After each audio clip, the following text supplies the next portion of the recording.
Hello everyone, welcome back to the channel. In this video, I'm going to walk you through an easy guide on how to change default currency in Payhip. So here's a simple and a straightforward guide on how you can change the default currency in Payhip. So to get started, visit your browser and then log into your account using www.pay.com, or if you have the mobile app on your phone, just log into your account using the mobile app.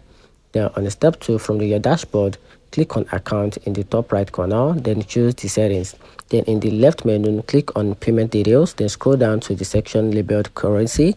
Then from there, click the drop down and select your preferred currency, which can be in USD, GBP, or EUR, which is your euro.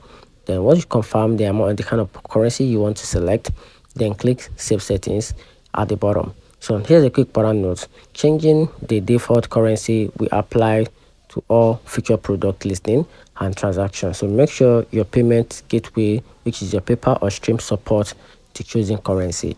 And that's it. So if you find the video helpful, give it a turn on the notification button and subscribe for more. Thanks.